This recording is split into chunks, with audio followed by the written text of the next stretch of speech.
Hey everybody, welcome back to the channel. If you follow the channel regularly, you know I've been doing a whole lot of modifications, additions to the truck. I feel like I'm kind of making a heavy-duty trail boss looking truck. I've got the tow mirrors, and I've got a bug shield that more importantly has the marker lights built into it when it's running, so kind of like I said, gives it that heavy-duty look. But one thing I feel like I've kind of lost as far as making that trail boss is these 20-inch wheels now have just kind of a standard all-weather tire on them. I lost that 18-inch, mudding tire, I guess, and I'd really like to get back to that. This is pretty much the exact setup from the factory. These are replicas. In 2020, you couldn't get the all black, so as far as size, offset, everything, it's the stock 20. These wheels are the stock size for the 20s. But like I said, as you can tell, they're not too aggressive looking. So we're going to fix that. We have some Nitto Ridge Grapplers about to go on the truck. And one of the top questions you see on any truck Facebook group is, what's the max size tire you can go without rubbing? So I thought this would be a great opportunity to figure that out. And we will figure it out because I've already ventured into this video a little bit and I definitely found the size that doesn't fit. I'll explain that. I've got a whole nother set here. So big shout out to our sponsor Real Truck, who has been making all this possible. It is an expensive mistake to buy too large of a wheel, or a tire I should say. And yeah, they hooked me up twice now, and I hope not to make the same mistake again, because I doubt they'll send me a third set. So let's get right into it. Really excited about this one. So this is Truck Ownership 101. I'm Spencer Elbelbach. Class is now in session.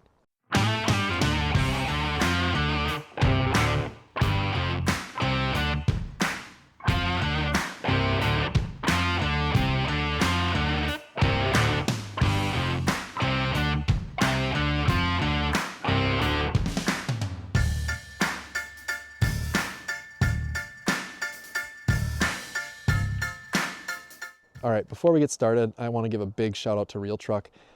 They're making a lot of this happen and making some mistakes for you guys so you don't have to, and they're helping make it possible. So if you are interested in these tires or any of the other great products Real Truck has supplied me, please click on the link in the description of this video, or I'll pin a top comment and follow that. That'll take you to them, and then that'll actually help support the channel. I'll get a little bit of a kickback too. So again, their prices are guaranteed lowest, fast, free shipping. This stuff showed up in just a couple of days. They've been great to work with. No complaints from me, certainly. So they've got some great merchandise too, if you're looking for a nice comfortable hoodie. Anyway, just big shout out to them for making this happen. If you find any of this stuff beneficial, valuable, that's how you can thank me. So let's get into it. All right, so the mistake that I made was I did my research, which I'm supposed to do. You should go to forums and groups and stuff. Before you type in the question that's been asked a million times, what's the max size tire without rubbing, try using the little search feature, the magnifying glass. You're gonna get a lot of hate comments if you they get sick of hearing the same comment over and over. So just using a search feature helps, and that way you can actually get a lot of mass feedback as far as what has a lot of people said yes to, because that's not what I did. I've looked for what the max size someone said yes to, and that ended up biting me in the butt, and that could have been a very expensive mistake, because once you put a tire on a wheel and it's mounted, you can't return it. So you either just keep them and hopefully they wear down, but with me, they fit so badly, they started to rub at not even 3/4 of a turn. And if I'm trying to back up a trailer, I need to crank my wheels. So I just said bail, unmount it, put my stock ones back on. I'm gonna figure something else out. I returned the other 3. I was unable to return the last one. And again, if Real Truck wasn't sponsoring this, I would have to just eat in that cost. So again, thank you guys for making this possible. So we're gonna take this to the tire shop. They're gonna put, just like last time, they're just gonna put one on the driver's side probably, and then they're gonna test the turn radius. And hopefully they don't have to take off the splash guards, because I honestly like them. I know some people don't. I just think they're a good look. and hopefully they fit and everything goes great.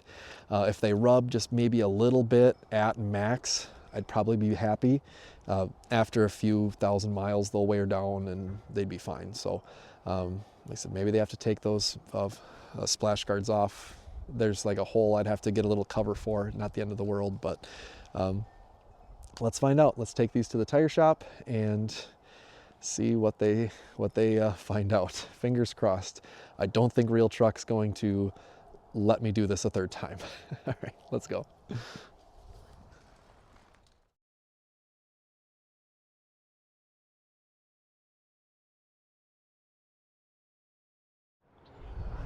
All right, in 2 weeks, everything is changing around now. Went from classic Minnesota weather of just above freezing and snow everywhere on the ground to now it's in the 80s, so we switched it up a little bit. Even got some new apparel here for you to check out. Crazy how much this changed. So in this last 2 weeks, I've been driving the truck around, kind of formulating my opinions, figuring some stuff out. First off, big shout out to Impact Auto Repair for putting these tires on. They actually charged me only like 96 bucks to put tires on, which I thought was a steal. I did some shopping around, and other places probably would have got them put on faster, but they wanted over double that price. So one of my pro tips, I guess, would be to shop around, see if anybody will give you a deal if you're willing to work around their schedules too. I had to wait a little bit to make this happen. So, but yeah, I guess first thing would be just the overall look of the reveal here. Let's check it out. We've got all these put on, and just, man, I just love the look. The best look on this truck with these big off-road wheels is right here, like near the front, just catching that edge of the bumper right across there. I can probably explain this a little bit. I don't think I did that in the first part. What I ended up going with are 275 65 20, which translates to roughly, I think, like a 34.1 inch wheel. If you go on Real Truck and select these tires, they'll actually tell you what the finished diameter is. But the 275 refers to the width across the top here. So the 65 is a percentage. So 65% of 275 is your sidewall height. Which I guess if you want a meatier, a taller looking tire, you increase that. But since it's percentage based, if you increase the width, 65% of a bigger width is actually a taller tire. So if we go to the tires that did not fit, we are running a 285 65. So I kind of bit myself twice by making this number bigger. This got wider, so it hit the corner, stuck out further, which hits harder. And because 65% of 285, this was maybe a half of an inch taller overall. So again, and that made it collide too. So we definitely found that that's not a good option. And now the big question, did they fit? Do they rub? Did I have to do any trimming, anything like that? I have not had to do any trimming.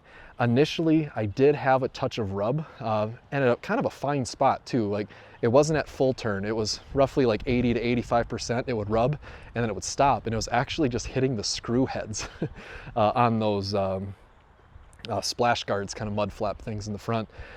Which I think just that alone you could live with. You know, you're at max crank, it actually clears the entire mud flap, so you're fine. But I did notice it was a little bit of wiggle in there where I thought if I could just get a little more room. So what I've actually done is added a pop rivet to each side, and which is really easy to do. You just kind of find a spot where there's some metal supporting it behind it, drill a hole and run a pop rivet in there, and that pulled maybe another 1/4 inch or so of clearance. And now on my driver's side, there's absolutely zero rub, full crank, forward or reverse.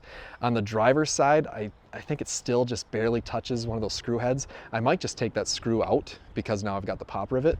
And it's like right at that like 85%, and then it stops. So if I'm full crank, it's fine. Anywhere else than 85%, it's fine. I think just backing up, I seem to notice it, not going forward. So I'm probably just gonna leave it, honestly. By the time the tread wears down a little bit, we're gonna be fine. So I'm definitely happy with this setup. It just, I gotta show it again. It's just the way it fills that wheel well more. And then again, the ridge grapplers, filling that, giving that aggressive look. The truck does ride a little bit taller because the wheel's taller, so it's got a great stance now, and just, it looks awesome.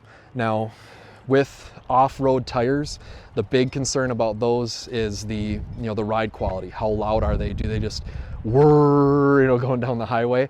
And I can promise you these do not. That's kind of why everybody's running these. They're really popular, and it is for that reason. They're great off-road tires performance-wise, but yet they're designed to be decent on the highway. You're kind of getting the best of both worlds. So as far as are they comfortable, bumpy, whatever, I guess there's probably a more comfortable ride tire, and it kind of depends on the pressure you run on them too. So like, that's not why you buy these things, but you can run up to like 80 psi's for their max like weight rating. So when I'm pulling the camper and trailer and stuff, I'm probably going to crank them up a bit. But overall, this is one of my favorite mods I've done so far. Getting back to that aggressive trail boss look, but yet with a 20-inch wheel is not an option you get from the factory. So I absolutely love it. Big shout out to Real Truck for making this happen. And if you're interested in doing this, running this exact setup, hopefully it works out the same for you.